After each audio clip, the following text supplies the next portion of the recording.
I would like to now call on a friend, a mentor, and the chair of our board, who has been part of us from day one. He didn't start off as chair, he was our patron, and then he became chair, and that's Mark Harris.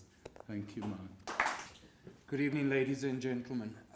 As Barry says, the very first day Louisa and Barry approached me about the concept, I was a little worried, right? If you can excuse me for the cliche, that this would become an academic discussion. But you don't know Barry and you don't know Louisa, and I suspect you don't know Professor Bib, as well as what I've got to learn to do about just this determination about creating this vision but executing against it. When I look back to where we are, there's a common thread through what I call the 3 phases, and I have to say it's Professor Barry. If you look at the first phase around incubation, I know there was a lot of skepticism from specifically the IT sector at that point in time about whether this would work. And the critical thing was, the IT sector is always like herding wild cats, right? It's very seldom you can get us to collaborate on something that's this important. But I think what Prof. Barry did was create this little bit of fear of everybody. And he did that because there was an open source debate versus an IP debate. And I know Microsoft was very determined to be part of that structure. When I look back at Cliff, as how young he was there and how he looks today, it's important to understand, that it was a critical initiative. I think that set quite a big agenda for the IT industry.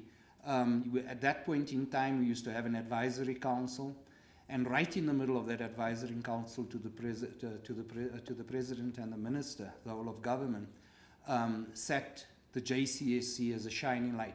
Every province competed, tried to outdo each other. But the one thing Prof. Barry provided right through those phases was the ability to keep it in the interest of society. Now, many of us thought he was purely academic, but he's got a very broad social agenda that you quickly learn that if you go against that, you're going to get into serious trouble. So I tried to run away from Prof. Barry quite a few times, but if you know I even went to Dubai to escape him and he still held me to account, right? So we went through this phase of incubation, and I must say there's a couple of companies here, Professor Habib announced some of them that were real stalwarts. Yes, there were agendas, but in the setting up of the JCSE. And I'm not going to mention them because I'm not going to skip some. But I think, if you look at some of the banks, I think FNB, if I look at Stan Bank, if I think of Microsoft, if I think of IBM, there was a number of companies, Vodacom, that were really stalwarts through the entire process. So I was delighted when we came out of what I call the incubation phase into this phase of partnerships. And I really want to thank both the VCs who are here today, because many times we had major business problems, and Prof. Barry and I would sit over cups of coffee wondering how we're going to pay his salary the next month.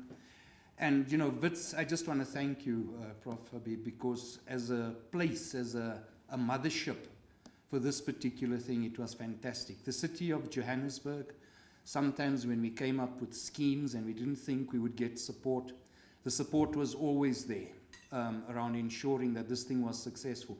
As I said, there was quite a lot of competition from some other initiatives, but Prof. Barry just kept us on the straight and narrow towards the actual vision. And then to the industry partners around some of the things we did there.